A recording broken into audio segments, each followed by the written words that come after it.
This is the 992.2 version of the Porsche 911. 992, of course, the factory code for this car. Big change for this year, for 2025, in the GTS. Yes, the manual's gone. That's a sad thing. Not so sad when you're on the track, though, because here the PDK does everything you want it to do. But the big news, of course, in the GTS is that we're now an E-turbo. So it's actually an electric turbo that actually supplies boost through electricity. It feels very much like a naturally aspirated flat six. It sounds like it too. Holy listen to that. Ow!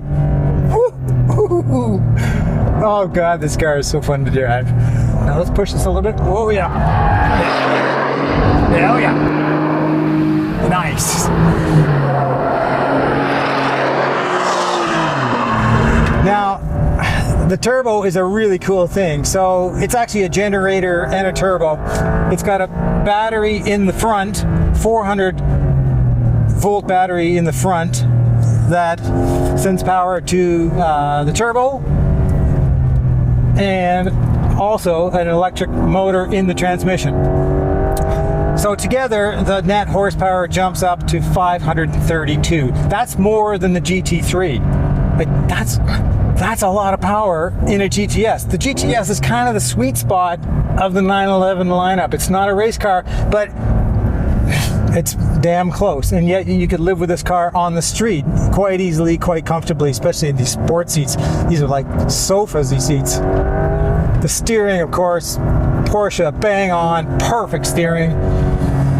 It's still a 911. It's still a very good execution. An extension of the 911. Like the 911 just keeps becoming a higher and higher peak. That, like, where does that end? I don't know. 449 pound-feet of torque. It's almost instantaneous. Like, there really is no turbo lag. Right to the floor. Here at Ascari, the 911, the new 992 911. It feels so at home. Lots of twisties in this track, some nice high-speed corners.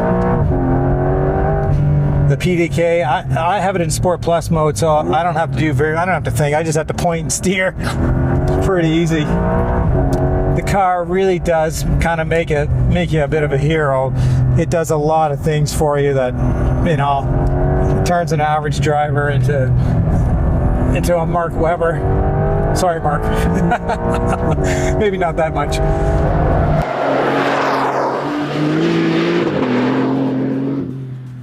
A few cosmetic changes around the front. The headlights are all integrated now. Big flaps on the front for air cooling into the big intercoolers.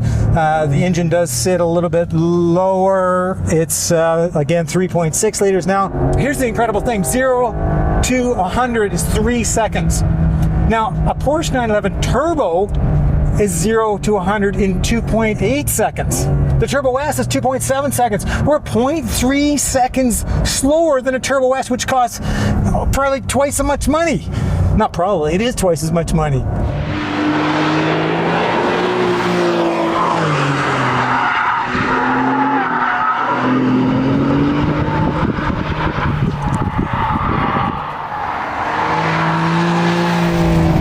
All in all, the new 911 is a natural evolution. Do I miss the manual? Yeah, I think I do. How can I not? You know, I'd miss that manual in street mode. Do I miss it on the track? No. But you know, it's impossible to have a hybrid and a manual. It's just not going to happen, and that's the way cars are going. You know, it's I guess you have to compromise somewhere, but there really is no compromise in this car. Like, it's still 100% 911. everything about it, the steering, the visibility, the braking. Now we got carbon ceramic brakes, so that helps a lot. And it's a great system. Like, it's not intrusive. You don't feel any of the busyness of the hybrid. You just feel the extra power.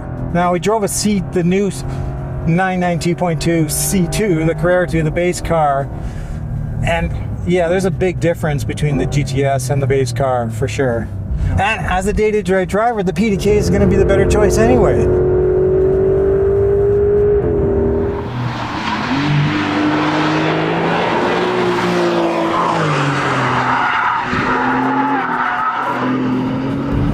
The 911 T Hybrid takes the 992 to a new level. I don't think anybody will be disappointed in what this car can do. I think a lot of people will just naturally absorb the fact that it doesn't have a manual. And I think we'll grow to love this car as much as we love the old GTS. For Driving.ca, I'm Derek McNaughton.